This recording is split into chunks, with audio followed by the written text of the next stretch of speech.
Okay, so we'll just give it just a couple more minutes.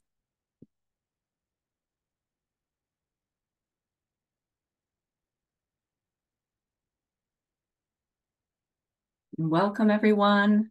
It's hopping on.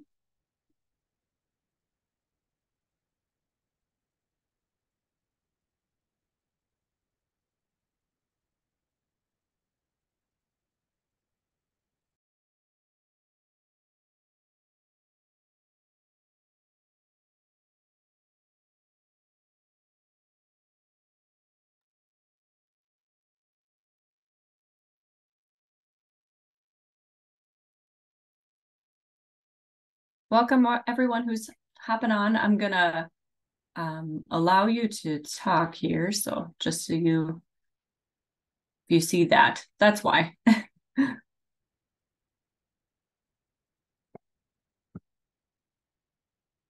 All right, I think we will get started here. Oh, one more here. All right, so welcome everyone to our educational webinar featuring Jackie Stebbins and her journey to reclaim her brain. My name is Mary Lizakowski, and I'm a Coalition Health Director with the Foundation for a Healthy North Dakota. The foundation is a nonprofit established in 2022, and our mission is to promote health and wellness by working at the community level across North Dakota.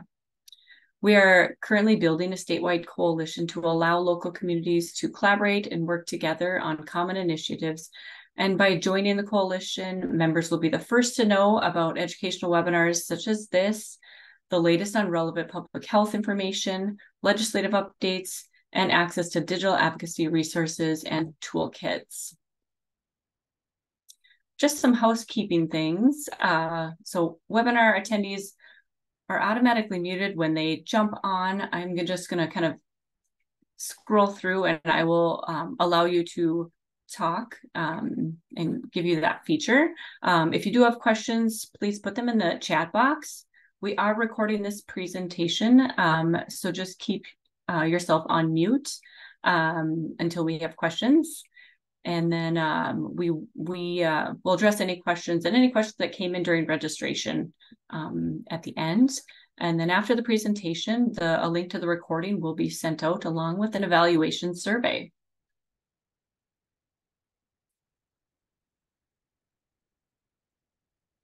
It is my pleasure to introduce Jackie, our speaker today. Jackie Stebbins was living her dream as a nationally recognized trial lawyer and senior partner at the Stebbins Malloy Law Firm, where she was diagnosed with autoimmune encephalitis, a rare illness wherein the person's immune system mistakenly attacks the brain and causes inflammation. Her journey includes a horror story illness, near-death experience, extraordinary recovery, retirement from the law at age 35, and a miracle baby. She later founded J.M. Stebbins LLC to follow a new dream as a writer and motivational speaker. Her journey to reclaim brain 2022 is also authors the J.M. Stebbins blog. Jackie lives in Bismarck, North Dakota, with her husband Sean and their 3 children. In her free time, she enjoys camping, reading, current events, trying to be funny, and aqua jogging. So welcome. Thank you so much, Mary. Yes, and I will turn it over to you. All righty. Well, good evening, everyone. Thank you so much to Foundation for Healthy North Dakota and Sandy Tibke, a longtime friend and colleague, for inviting me here to be here tonight to share about my story and my journey with autoimmune encephalitis and a little bit about resilience and just the importance of my community through this most dreadful illness and hopefully my miraculous recovery, and just a little bit about kind of my own struggles and victories with mental health. So I am Jackie Stebbins. I do live in Bismarck. I am a fully recovered trial lawyer, and I really appreciate being here tonight to just hopefully raise that extra awareness about autoimmune encephalitis, because if you are like me, you had probably never heard of it before, and it's not the greatest time to hear of it for the first time when you're being diagnosed. So without much further ado, I'm just going to share my screen here and I'm going to walk you through. I'm going to have a few slides as I chat. And sometimes I chat too much. So I'm going to push through a little bit. I'd love to have questions at the end. That's always so much fun. So hopefully I'm not talking too fast. Slow me down if I am. And here we go. So what is autoimmune encephalitis? Per my good friend, Dr. Ava Easton, the CEO of Encephalitis International, simply put, encephalitis is inflammation of the brain. Okay, we can do that. Per Dr. Andrew McEwen, my Mayo Clinic neurologist, who is an absolute genius, just love him dearly. So lucky to have worked with him. AE refers to a group of disorders in the subacute onset with symptoms of cognitive change, memory impairment, altered mental status, mood change, seizures that evolve over a period of days to weeks, usually up to about 12 weeks. Okay, a little more complicated. Per Jackie Stebbins, who, isn't a doctor or a neurologist or a psychiatrist, but we'll say, at least an expert and being personally affected. Here's how I would describe it. And when I say AE, I am referring to my illness of autoimmune encephalitis. AE is when your immune system starts silently attacking your brain, leading you into physical, mental, cognitive, and emotional failure and straight into the fires of hell. And I know that sounds terribly dramatic, but at the beginning of the book I wrote about this illness, I talked about it as if the devil himself really was standing over me. So honestly, I don't even believe I'm being dramatic with that. It's really an awful and a devastating, unforgiving disease. So if you would have talked to me in 2017, I was still a practicing lawyer, thought I had life by the tail. I thought everything was going great. If you would have said, what's the most interesting part about you, Jackie? I would have said, oh my gosh, I'm a trial lawyer at Stebbins Malloy. Now almost 6 years have passed from my illness. I feel like this is probably one of the least exciting things about me, but I was a trial lawyer in Bismarck, one of the owners and operators of my own firm with my partner, Michael. And I did a lot of trial work, which was just incredibly stressful, to be very honest. So I'm going to back up actually. So in the fall of 2017, I was honestly, in hindsight, suffering from chronic stress, burnout. It wasn't healthy. I was an absolute workaholic. Everything I did was to be a trial lawyer. It was my goal and life stream since I was in 5th grade. So I worked really hard at my job. I took just an enormous amount of passion in it and what I did for people, and I loved it. But I was working very hard. So in the fall of 2017, this was really starting to catch up to me, and I was wondering, how much longer can I sustain this? As I'm starting to ask these questions about my life and future, I start getting these 4 a.m. wake up calls, and they were just kind of strange at the beginning. And I didn't think too much of it. They were irritating, and then they became really exhausting. But it was almost like someone was setting an alarm in my head every day at 4 a.m. So I was waking up, and it was, super early, and just really started to wear on me. But I didn't think much of it, and I honestly just kind of kept going. So January into March of 2018, this sleep interruption goes to insomnia. And I really started to have this dread, like, if I can't sleep, what's going to happen to me? I'm going to lose my job, and I'm going to lose my house, and I'm going to lose my law firm. And it was really scary. Insomnia is terrifying. And so this keeps going. By April of 2018, I am really starting to feel the effects of this exhaustion and this insomnia. And I start to realize that my hands are trembling. I'm clenching my jaw, and I'm hearing this kind of white noise on loop in my ears. And so by April, I finally had to take a hard look at reality and the facts and say, look, lawyers become depressed statistically. And I had probably stigmatized mental health, honestly, and didn't think that it applied to me. But I started to say, maybe there's something to this. Maybe I'm suffering from burnout, which is kind of leading to this, insomnia, which is maybe leading to some anxiety that was seeming to flare. So I started to think that this made sense and that this was work stress and possibly leading to depression. By May of 2018, my symptoms had absolutely intensified, and I was really in a free fall. So on Tuesday, May 8th, I went to work at my law firm for what was actually the last time. I didn't know that day. And while sitting alone at my office, I had this terrible panic attack, and I was supposed to go over to the courthouse. It was a really important meeting for a judge. I managed to pick myself up, dust myself off, and go to this meeting. But it was so bad. I was becoming desperate. I couldn't pinpoint what was wrong with me. I have these tremors in my jaw, and I'm just so exhausted. At this point, I haven't slept in months very well, obviously. So I started to feel like I was almost this empty shell of my former self. I was getting so sick, and that's where I finally said, all right, this is depression. I need a week off. Oh my gosh, so naive in hindsight, but that was where I was at. I was the, trial lawyer juggernaut. And so I thought I could maybe get some Zoloft and I'd be fine. No. So the picture on the left is May 7th. That was my daughter's kindergarten, pre-kindergarten registration. And the photograph on the right is me with my son actually right after I left work. And I look perfectly normal still. So the old adage, don't judge a book by its cover. I looked normal for quite a bit of this, honestly. But that photograph on the right was probably one of the last days that I ever felt kind of this same life that I had led as, Jackie, the trial lawyer. Immediately after I left work on May 8th, I shut down. I stopped communicating, which for me, that was something. And I still couldn't sleep at all, night or day. The nights were bringing out the worst in me. I was suffering from paranoia, hallucinations.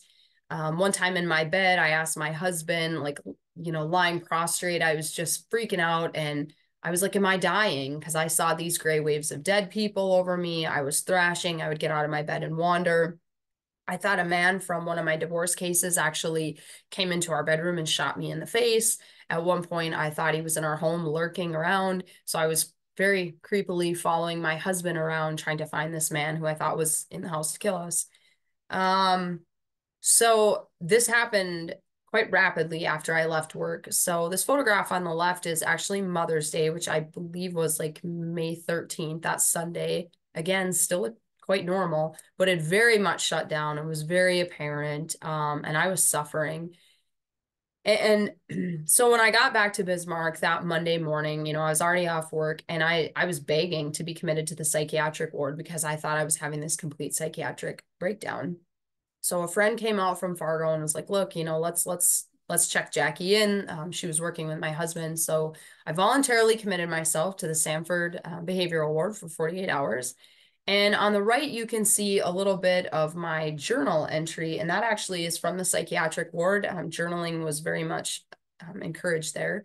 And you can kind of see on the bottom, my writing's getting a little sketchy, and I'm talking about your mind shorting out after, so much stress. What I really want you to kind of think about is at that bottom right where I say better days ahead, and I'll kind of come back to that. So this is me starting to struggle in the psychiatric ward. While I was there, I was lost. It is my recollection. It was a big circle. That has been confirmed to me. How do you get lost in a circle? I had full body tremors at this point. I didn't believe I belonged there. Something was telling me I was different, and that was not the place to deliver me from, this hell that I found myself in. I was struggling to tell time, write the date, but I really had become a prisoner in my own mind and body, and I was incapable of conveying that, right? And most 34-year-old trial lawyers could read a clock or know what day it is. I was very weepy, again, this jittery tremor. So while I was there, I was misdiagnosed with anxiety, depression, and a panic disorder. And I harbor, no ill will towards the very good people that took care of me and tried hard. This disease really is a psychiatric chameleon. And I think I did look and kind of sound like someone who had shorted out from anxiety. So from about this time, my memory is, after I leave the psych ward, I don't have a memory. My memory is pretty sketchy from, really most of May into June. I do have amnesia from the illness. So a lot of this story ended up being pieced together for me through my husband and, a lot of my mom. So when I got out of the psych ward, because I didn't think I was, getting the help I needed, things absolutely got worse. I was exhibiting super bizarre behavior, like putting my underwear in the sink and my clothes under my chest of drawers. I was very confused. I had little memory. Like my husband was just sick after picking me up from the psychiatric ward. He's like, she is getting worse. Like, what is this?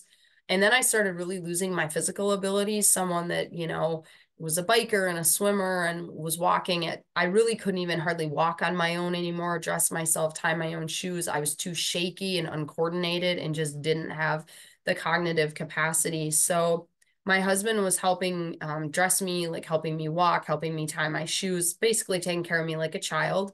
My friend Lacey would come over a lot to take care of me if he couldn't leave me alone. He didn't feel comfortable leaving me alone with the kids. So I was essentially being babysat by my best friend. But by the grace of God, the story starts to turn around. And of course, you're kind of getting a short version of this tonight in light of our time. But on May 22nd of 2018, I truly had an angel sent into my life. Her name is Stephanie McDonald. She was a nurse practitioner at Sanford Behavioral at the time. And I did a follow-up with her. And Steph took one look at me and was like, this is not behavioral. This is not psychiatric. Like, this woman has a neurological problem. And thankfully, at that point, my neurological symptoms had become so overt, not being able to walk or follow a conversation or have any memory. And I was grabbing at my hands and just doing, I was almost angry in her office, like, fix me. So thank goodness for Steph. She got me to a neurologist. She worked very hard at the Sanford. Neurologist couldn't see me until like November. And she made it very clear, like, this woman will die. This is bad. And another angel was sent into my life in tandem. It was Dr. Dunnigan. So Steph referred me to see Dr. Dunnigan, and I was able to get in with him the next day. This journal, this is from after I got out of the psychiatric ward, and this is one I used to show people. By the time I got to Steph, I could no longer write. But, you know, I'm trying to talk about my friend Betsy had left this journal for me as a gift. You can kind of see that on top. I ate a Sanawana sandwich, something about my family, and move plus down hot Mike. I mean, you can really see my brain just deteriorating. And I do not know who Hot Mike is, but, you know, good for him. So this leads me to the next day after I see Steph and I see Dr. Dunnigan, my neurologist. And I'm going to talk a lot more about, you know, community in later slides, but without Stephanie and Dr. Dunnigan, her quick thinking and Dr. Dunnigan's, you know, diagnosis, I honestly, I don't believe I would be here today. I think I would have died. It was just happening at such a rapid, and I was just deteriorating so quickly. It was just a really rapid pace, or I think I'd have permanent brain damage. I would not be having this conversation. So I'm so lucky for them and so thankful for them in my community. So at my first neurological appointment, I was asked to take a cognitive assessment exam, which I definitely failed with flying colors, and I was asked to draw a clock. So my cognition was definitely impaired. As you can see on the right, that is the exact clock I drew in that exam. And, you know, Dr. Dunnigan did a physical exam of me. I mean, I barely knew left from right. It was very bad news. So he believed that I had the same illness from a book he had read entitled Brain on Fire, and he believed I had autoimmune encephalitis. Of course, I was there, but I wasn't there. I remember in front of me when Dr. Dunnigan looked at my mom and my husband and said, like, you don't leave her alone, right? And it's like I could hear it, but I couldn't do anything with it. I vaguely understood there was something wrong with my brain, which was probably a little bit of a benefit, because, of course, my family thought I had a brain tumor. So he started a 3-day workup for autoimmune encephalitis, which is a really challenging diagnosis anywhere, but in Bismarck, it's not seen a lot. So the diagnosis is complicated. There's no like comprehensive, you know, take your blood sugar or just like draw this blood. It's a tough diagnosis. So the first part is like this subacute onset of working memory problems, altered mental state, or psychiatric symptoms. Had that. The second part, at least one of the findings, like abnormal findings on the physical examination that suggest a problem in the brain or spinal cord. Had that. Seizures. Had that. High levels of white blood cells in the spinal fluid. I did do a spinal tap or MRI abnormalities. Picture on the left is my brain. That is absolutely me. And thank God they did not see any abnormalities, or, of course, to my family's, you know, answered prayers that they didn't see a brain tumor. So to kind of go back, I mentioned seizures. When I was seeing Dr. Dunnigan, I had already begun having seizures, but no one knew. And I was telling my mom and my husband that I felt like lightning was going off in my head. I'm like, I'm having seizures. I don't know how I knew that, but I did. And it wasn't that they didn't believe me. It's just that no one was seeing it and I wasn't really a reliable witness. So we now know, yes, I was having seizures, how many and to what extent, we'll never know. In the book, I do detail the morning I saw Dr. Dunnigan, I definitely had a seizure.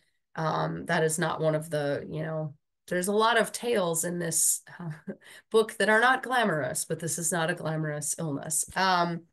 The last seizure I had, thankfully, it was in bed. It was in the middle of the night. It was the third day of my 3-day workup. It was the day of the spinal tap.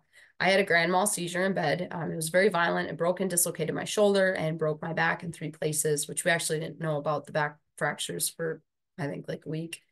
So I was taken down the stairs behind me, behind that door, by firemen on a board and loaded into the back of an ambulance and sent to another getaway in the hospital. So at that point, we were definitely at a very critical juncture. I needed treatment. I needed something, or it was going to keep getting worse. I was obviously having seizures now. So I was in the hospital for about a week. It was over Memorial Day, so that kind of complicated things. But I got out after about a week, and we got back with Dr. Dunnigan, and I started treating with high-dose IV steroids.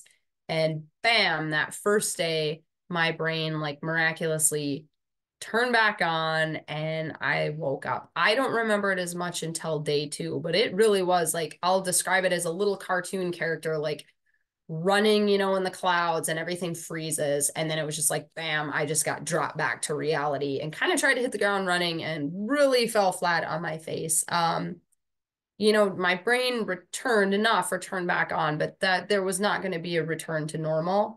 I think pretty quickly I realized that because of what had happened to me, that my career was gonzo. I woke up knowing that, honestly. I was so afraid, my brain had been attacked, my spirit, my emotions, kind of like every part of me was just, it felt like irreparably damaged. I was literally broken, very fragile, still cognitively very impaired. And I started to realize I hadn't even been in charge of my life for about a month. My partner was working with, one of my closest friends, Ashley. I mean, my husband, my parents, family, just a few friends and family were kind of running my life. Like I had lost all agency by the time I left work, and for sure when I got into the psychiatric ward. So I was trying to learn about this illness. I could barely even understand it. I'd never even heard of it. But as I began to kind of hear that, okay, you have autoimmune encephalitis, it took a while for me to be able to get to that. And of course, I don't remember any aha moments, but I know people kept talking about this book, Brain on Fire. And they would say, like, Jackie, this woman had this and she made this great recovery. And I wanted to believe that I could recover too, but I was very terrified. I felt very alone. After the first full week of like IV steroid treatment, I think I had another week, I was moved to high dose of oral steroids and I was sent to the Mayo Clinic, and it was the devil we had come to know. I did have autoimmune encephalitis. I saw Dr. McEwen and Dr. Security, absolute angels in my story as well. And it was Dr. McEwen that first told me I would make a full recovery. It would just take a lot of time. And there really wasn't like any set timeline or benchmark, which was also terrifying. It was kind of like, good luck, Jackie. So, along with being so thankful to Dr. Dunnigan and Stephanie, I'm very grateful to Susanna Cahalan, who also, indirectly helped save my life, by writing this book that Dr. Dunnigan had read. And he referenced it to Sean and my mom in my diagnosis. So thankful to Susanna. And her book also kind of planted a little seed in my very stubborn mind pretty early on that was like, okay, she wrote a book. I'm going to write a book too. Who does that? Who does that? Apparently I did, but I guess it worked. It ended up working out okay. You can see Susanna's clock on the right. I do give her a better grade than what I would have gotten on mine, but she obviously was struggling as well. And my mom talks about when she saw that clock in that exam with Dr. Dunning, she said she wanted to throw up. Obviously, that was a pretty concrete evidence that my brain was on fire. So I wake up. Oh my gosh, my life's been ruined. I've always been this highly motivated person and believed really strongly in my own willpower, but AE really had taken that away. And for quite a while, I didn't believe I'd ever be the person that I knew, that I recognized. And I felt like recovering from AE was a great big black hole. I didn't know anyone with it. I mean, I had never heard of it. There wasn't a support group in Bismarck. I just, Sean and I felt very alone. And it's like, what am I going to do? What do I expect? What is normal? A lot of questions, very little answers or information. And of course, my brain was damaged. It wasn't like I just got up and could read. And I remember trying to like type autoimmune encephalitis and struggling. I couldn't read. My eyes were out of focus. I had so many problems. My brain was broken.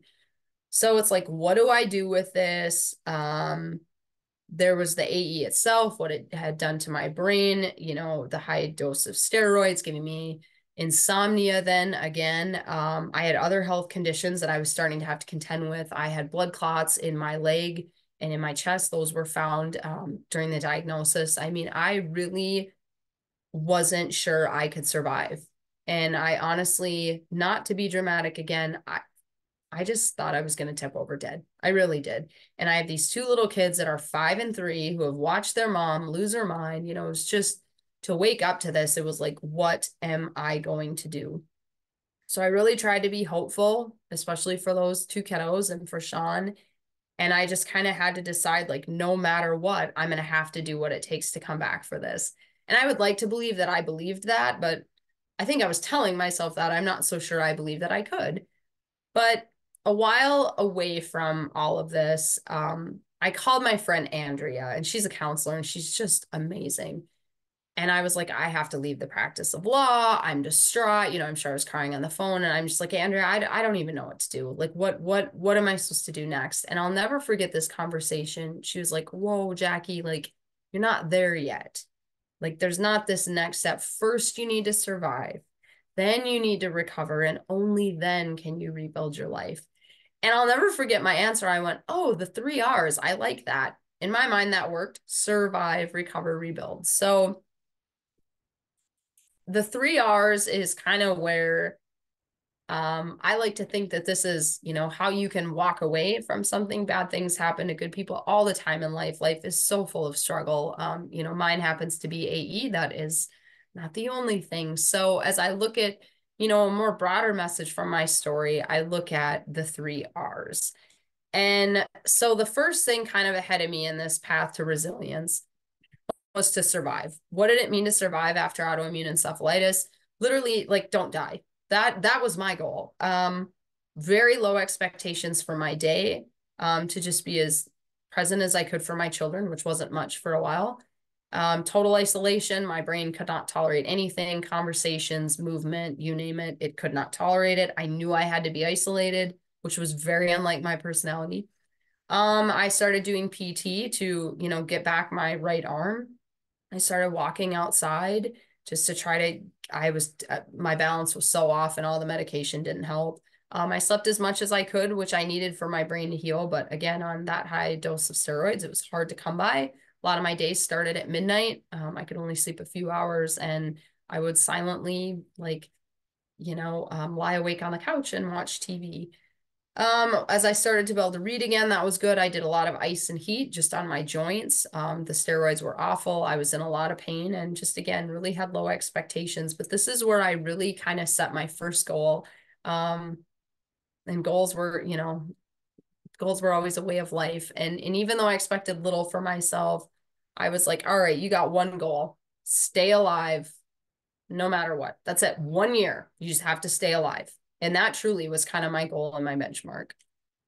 So this is me in those first stages. I was in a wheelchair for a while because of the blood clots. There's an epic story that's very true about me hopping out of that wheelchair to cut the line for the blood draw at Mayo. But thankfully I was able to get rid of that, and they allowed me to walk, because nothing spells bad mood like putting Jackie in a wheelchair. So very, very tough time of my life right there.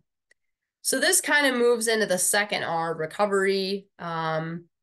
This was hard. I can't lie. I think this was, one of the hardest parts of the journey for sure, and felt like it took the longest. It was fraught with heartache. It felt like I constantly took 2 steps forward and about 20 back.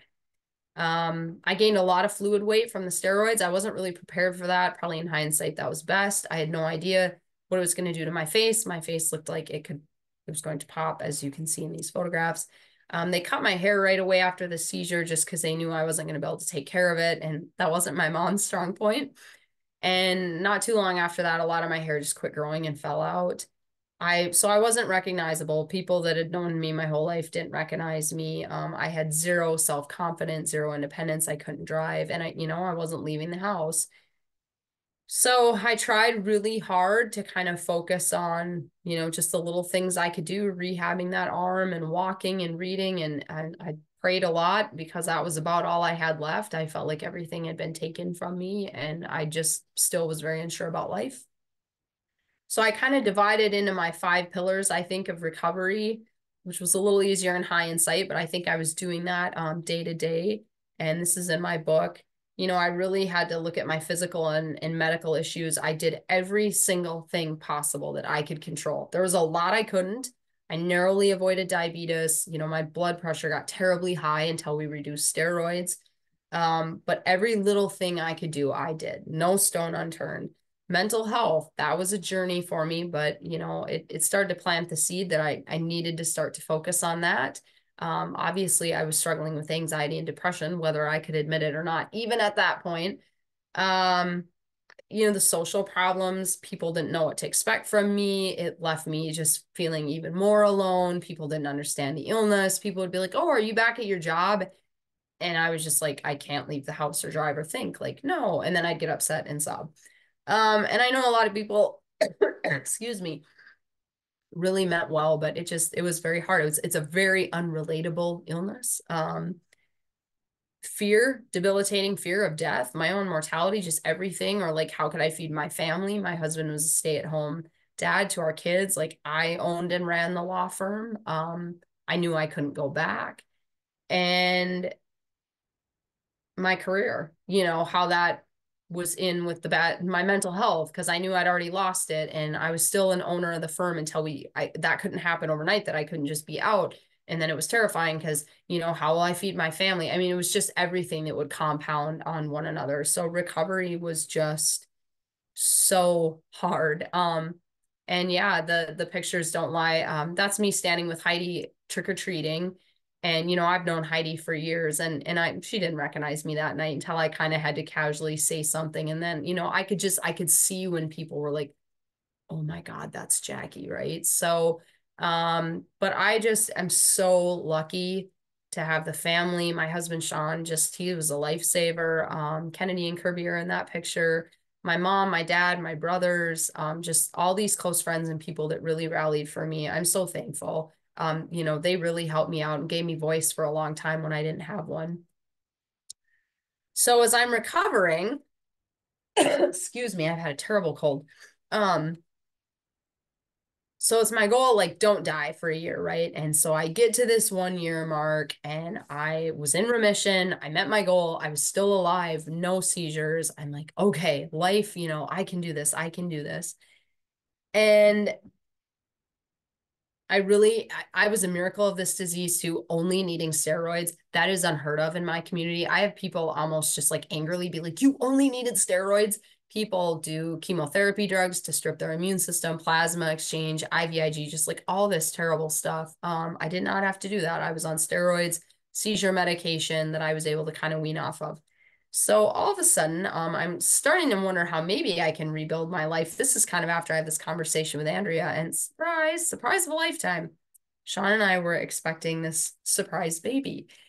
And after everything that had just happened to me, it was like, oh my goodness.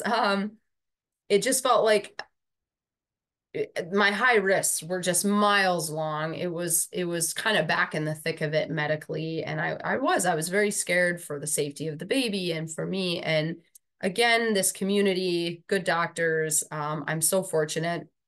I delivered a healthy and miraculous baby girl you can't make this one up, in the beginning of the pandemic in 2020.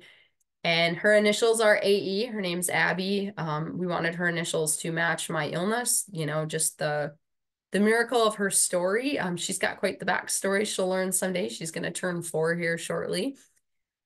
I would say, if being the lawyer is the least exciting part of my story, Abby is definitely the most exciting part, I think, and just the most wonderful part. She really is a beacon of hope to women all over the world who wonder if they can have a baby after this horrible disease. I get messages about that all the time. And I've seen women now get pregnant, 2 women I can think of in particular. And it's such a joy. So Abby is, she's really an amazing part of the story. So So as I finally kind of get back to rebuild, having a brand new baby and COVID coming out of this incredible illness that had rocked my world, like my mental health was still struggling, and I'll kind of get back to that. But so I started to rebuild my life. And what did rebuilding look like for me? I was hell-bent on writing that book, and it was hard. But at first it was, I want to share my story and I can help others. But I think as time went on, I really realized that writing was helping me. It was therapy. It was helping me organize the chaos that had happened to me. So I think writing really saved me kind of in those later years. It really did. It helped me process my grief. So I'm really proud of the writing. I started, I enjoy it now. I guess I identify far more as a writer now and an author than I do as a lawyer. There's life. It changes, I guess. So another part of me writing was saying, look, if I own this story, if I take control, I'm going to write the ending. And I think that was really important for me. And again, I'm really proud of how I've been able to rebuild and kind of write the ending to this book, metaphorically and literally. So I started writing. I waited until that 1 year anniversary to get 1 year away. And it was literally all I thought about and replayed in my mind constantly. I'm glad I started writing that early. My writing was awful. But I got everything down onto paper. And, if you ask me now, I mean, once I closed that book and knew it was committed, that book is the repository for my story. I was able to kind of let some of the details go, but thankfully, I got them there. And after that first year, took a lot of time with my husband and mom. They are godsends for reliving what was horrible and terrifying for them. But, I needed it to piece together my story. In the fall of 2019, so about the time I start writing the book, about the time I'm a year away, about the time I find out, surprise, I'm pregnant, I remember feeling like I have to do something. I have to take control of this grief and this depression, or it's just going to kill me. And so I kind of made it up. I was like, all right, I'm going to start a company. It's called Jackie Stebbins, and I'm going to write and I'm going to be a motivational speaker. I really was just winging it, but it gave me that just a really renewed sense of purpose that I think I'd always found in my work as a lawyer, as a young person. Like I was just this little kind of workaholic.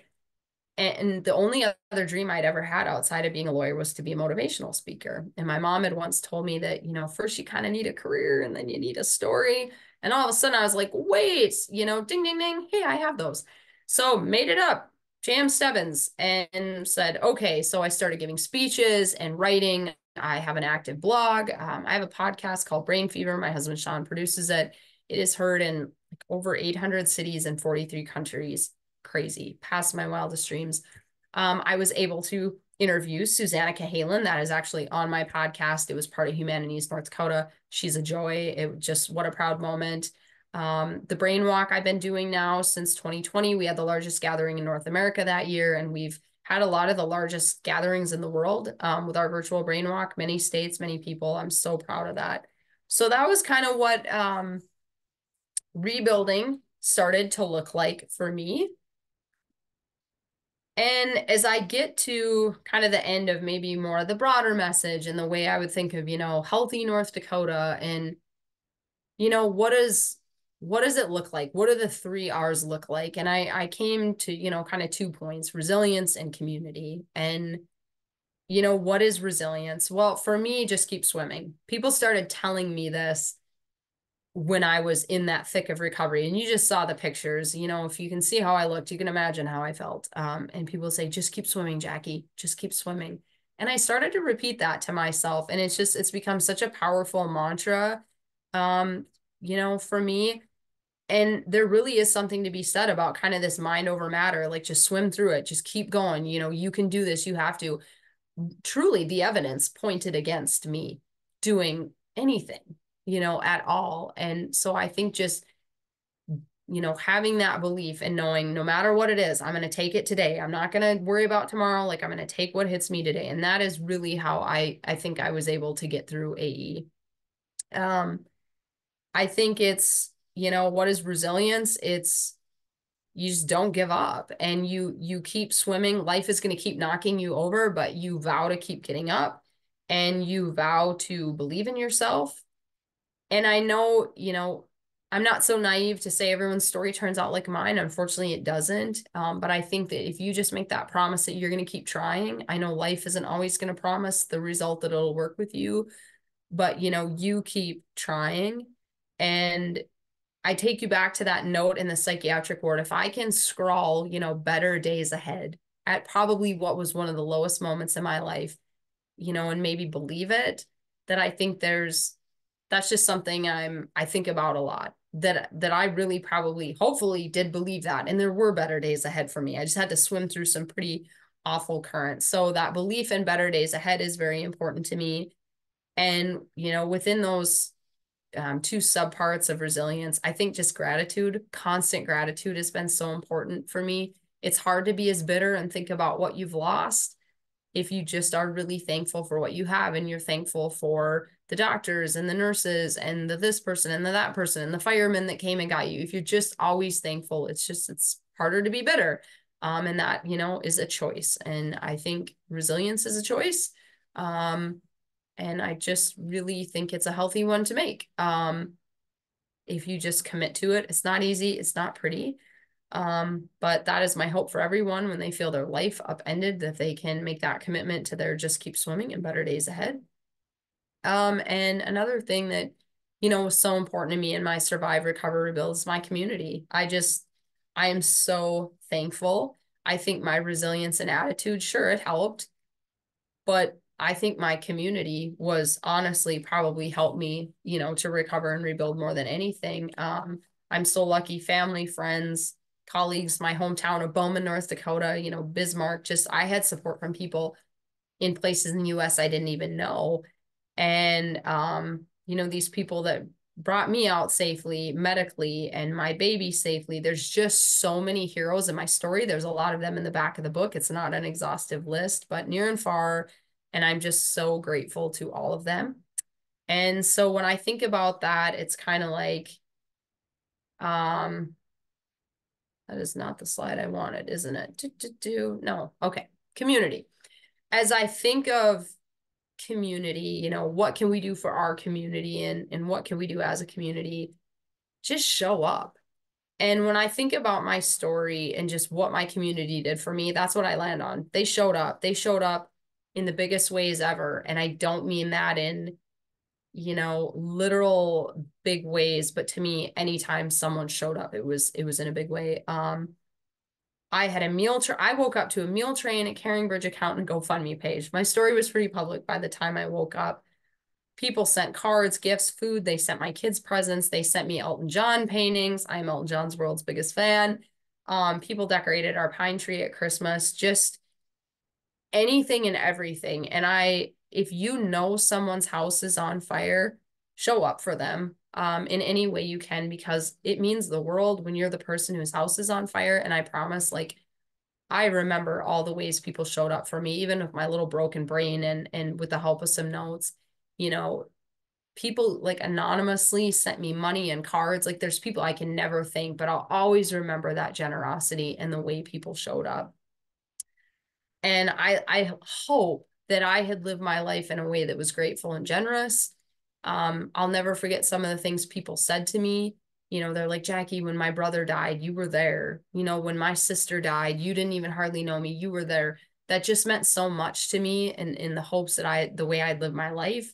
So, yeah, just always trying to be the person of kindness and generosity. I just really believe in that. And then when you're the one that your house is on fire, that other people show up with that generosity, it's just, one big kindness circle. And I really believe in it. The other thing with community, just ask for help. And this had to be kind of beat into this thick head of mine. Father Chris, a good friend of mine who is a priest that had visited me in the psych ward, came in and talked to me, and he's like, Jackie, ask for help. And I knew I wasn't good about that. So I was really glad that he told me, and I did. I started to ask for help. And, sometimes in the community, you're the person asking, sometimes you're the person helping. Again, it's just kind of our one big circle of kindness. Mental health, want to just kind of get here so we can get to questions. I really had stigmatized mental health. That was kind of my own thing. And I've had to work through that very, very hard. I now, have come to a lot of terms with it. I recognize it. I talk about it all the time. That is my commitment to myself and others. I am going to talk about it to try to do my part to reduce the stigma. It's okay, sweetie, you got this. Dan Harris's TED Talk is really great. I did that not that long ago. I was in Broadway in New York City, and it was very dark and the flashing lights, and I'm still triggered. And I literally just stopped and did it. It's okay, sweetie, you got this. Maybe sounds corny. It worked. I have suffered through panic attacks. I have been left stranded in Fargo when I was completely crumbling in 2021. And that is when I finally had to believe, like, you have problems with your mental health, Jackie. You have got to get this together. I have been in counseling since 2020. That has saved me. And in 2021, I had gotten rid of all my medication, I had the baby, and it was like, okay, Jackie, medication is not a weakness. Stop. Like, you need it. And I got on Zoloft and stopped having panic attacks. So for me, just to kind of say, like, me too, I struggle with mental health is what I try to do. On World Mental Health Day. This was some of the stuff I had written. I just did a blog about how you're not alone on the holidays with depression. So for me, it's not asking like why did my mental health, I had anxiety to begin with. I just didn't really understand it. But for me, it's what helps. I need Zoloft. I have hypersomnia. I struggle with chronic exhaustion, but I still need medication to sleep. So weird, but AE. I need regular counseling. I need a ton of sleep. I need stimulating activity, exercise, and I need my community. So I've really finally, been able to prioritize mental health. This is probably corny, but it's me. Just keep swimming. There are always better days ahead. And I do believe that with my whole heart. So I hope that's something you can take away. You can find and follow me. I'm happy. Mary has these slides. I'm happy to send them to anyone. I'm pretty easy to find and contact and follow. And with that, I will get out of my screen, and I'm happy to chat with anyone or take any questions in the time we have left. Awesome. Thank you so much. I am going to put my camera back on. There we go. Oh my goodness. Okay. So, we do have, so Jackie, thank you so much for sharing your journey. It was so moving. You're incredible. Wow. Thank you. And so I just wanted to, before we just answer a question, just want to let you guys know there is a QR code you can scan to take an evaluation survey. But let's definitely move into the questions. So one we have here from Victoria, and I can actually, I think I forgot to unmute her. Let's see here. Yeah. And it is, my 2.5-year-old daughter was diagnosed and treated with it's anti-NMDAR encephalitis in mid-December. For a parent that is in the thick of it, what's the biggest piece of advice for someone like me? Sure. So thank you for reading that, Mary. Victoria, I'm not sure if she's on or this was an earlier question, but my heart goes out to you. I am so, so sorry to hear that. Anti-NMDAR is what Susanna Cahalan had. It's the more common form of AE. It's all fairly uncommon. So that is what NMDAR, autoimmune encephalitis, is for a 2.5-year-old girl. I'm so sad for you. When I found out AE could affect kids, that was heartbreaking for me. So for a parent in the thick of it, I would just, there's nothing worse than a child being sick, nothing. So I know you're in survival mode. I know you're in the thick of it. This would probably be a better question for Sean or my mom. They have that different perspective, but I know they just left no stone unturned. And I know that's what mothers do, that you're just there, you're that advocate. And I think trying to take care of yourself a little so you can be the best mom you can, give yourself a lot of grace and patience. It's just so hard. But ask those questions. Don't be afraid to reach out. There's support groups like the Autoimmune Encephalitis Alliance is awesome in the United States. They have great support groups. They have one specifically for caretakers. So you can email the AE Alliance. The Encephalitis International has some, they're kind of the global leaders. They're based out of the UK. But I think, being able to connect sometimes is so important. And this is hard since it's such a rare illness. So hopefully that connection, I hope that she has great providers and that you don't feel alone, because you're not, Victoria. I've been there, others have been there. You're not alone. And just know of my, good vibes and prayers for you and your family, and that your daughter will just, make an unbelievable quick recovery to this dreadful illness.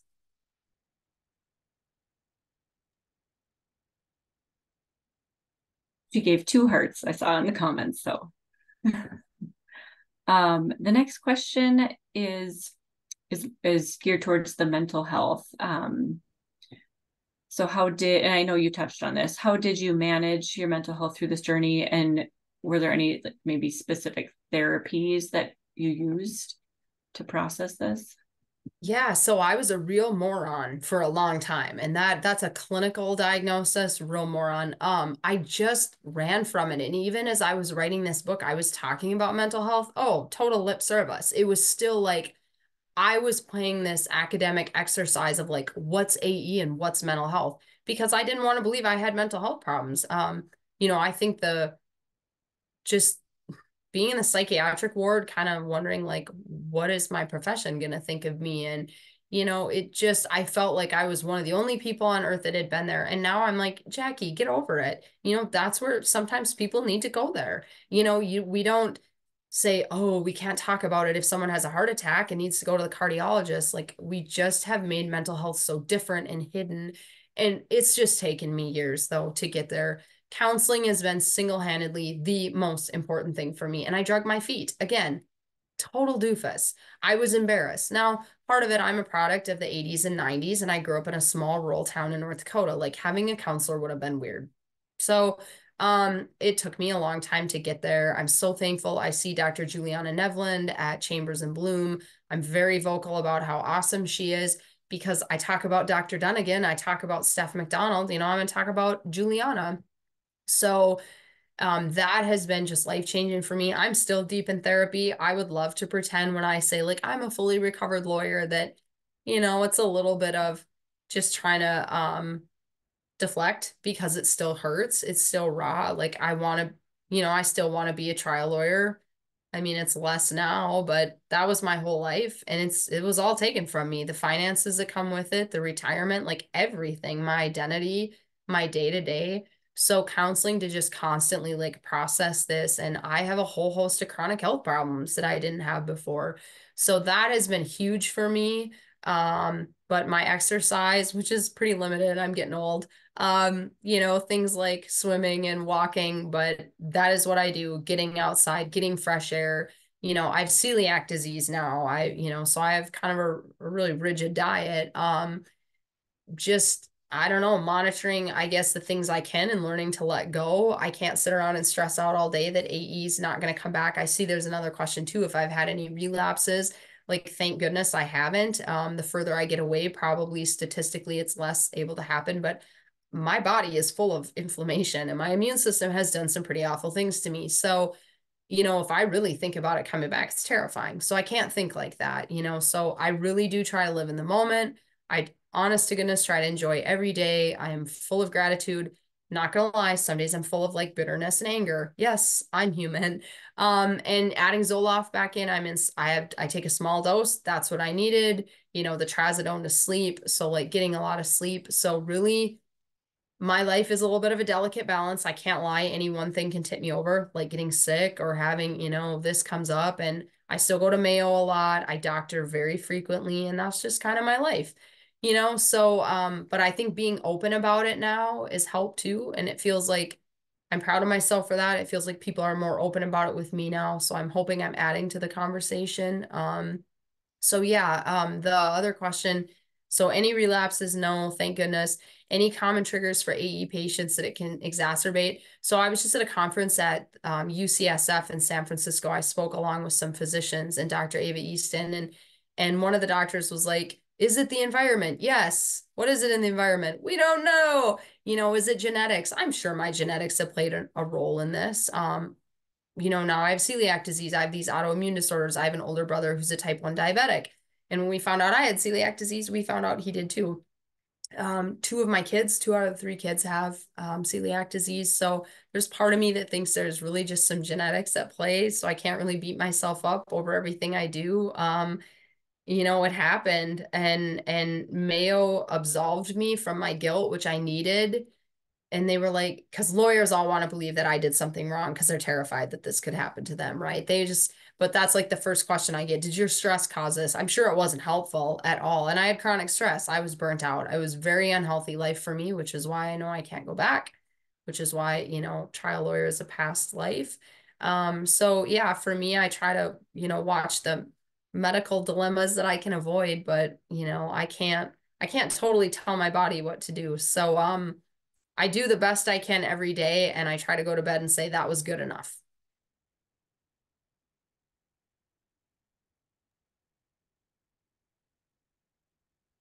Awesome.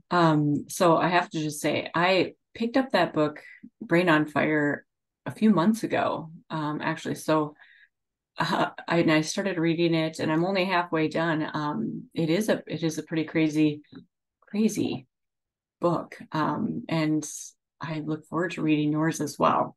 And just hearing your journey in your book. 'Cause I do think it's the story is just such a crazy thing, and the experiences that she goes through in there. So very interesting.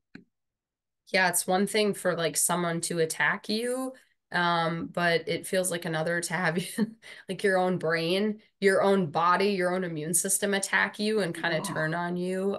It's a really horrifying illness. And I think just this awareness really is key. If Stephanie McDonald would have kind of had her blinders on and really just only looked at me through the lens of mental health, what would have happened to me? So just the importance of maybe physicians and nurses and counselors, people kind of being open to that differential diagnosis.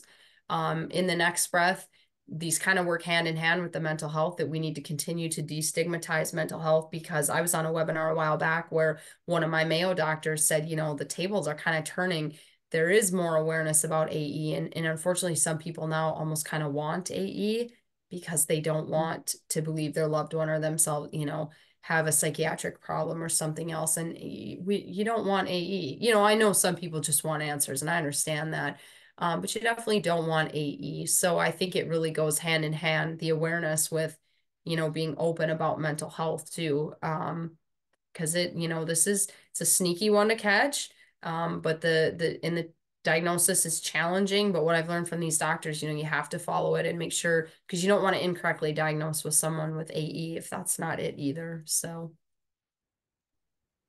Did you see the one more question from Victoria in comments? let's see. I can read it Awesome. too. Okay, so her daughter's being treated there at UCSF. One more question. I love how you worked with your elected officials to get word out about World Encephalitis Day. Thank you. How do we do something similar in our local community? How did you find success? Um, so World Encephalitis Day is February 22nd, led by kind of Encephalitis International. I last year, through a friend, was able to kind of pull some strings and get to Governor Burgum and have it declared Encephalitis Day in North Dakota. So it's also Encephalitis Day, February 22nd. I think just be shameless, be out there, ask friends and radio, TV, just anything you can do to get the story out. The big thing in February 22nd is Encephalitis International leads the way in lighting up landmarks in red, because we go #red for WED, WD. So lighting up things in red, I think just constantly getting people talking about it. You can have your own brain walk. So yeah, for me, and I've been very lucky in life. I have a lot of political contacts. I worked really hard in college to make those by like walking in parades and stamping envelopes, and I loved it. That was kind of my thing. So I'm very lucky that way, but you'd be surprised by, just reaching out and finding the governor's office or your congressman or woman, and that, hopefully they'd be receptive, because more awareness is key. We need more money for funding and treatment, and there's not even standardized treatment for AE. So we just need a lot more people talking about it. And I'm so glad your daughter's at UCSF. The physicians I met there they're unbelievable.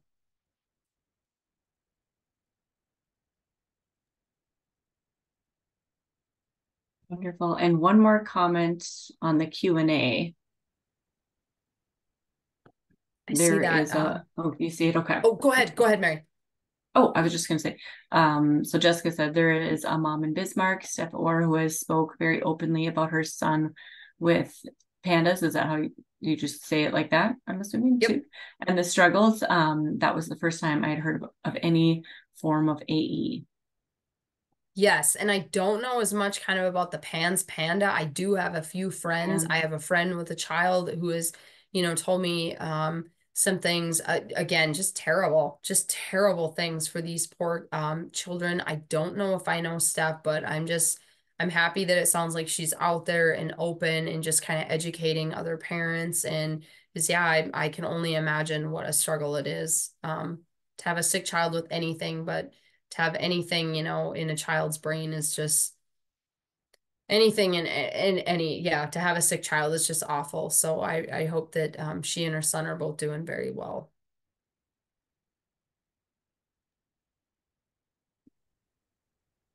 I don't see any more questions. But feel free to come off mute or put them in the chat if you have any last minute questions.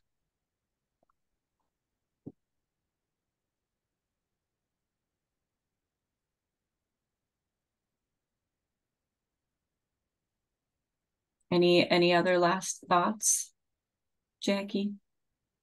No, I'm just thanking one person for thanking me for sharing my story. I really appreciate the folks being here tonight. If you have any thoughts, please feel free to shoot me a text or shoot me an email. Mary again has that contact slides, and just thank you all for being here, and just do me a favor and be like, I heard this lady in Bismarck, she's got a crazy story and I think it's autoimmune encephalitis. Just the more we talk about it, I think the better people will do with this dreadful illness. So thank you so much for having me. I hope everyone stay warm and safe. It is awfully cold out.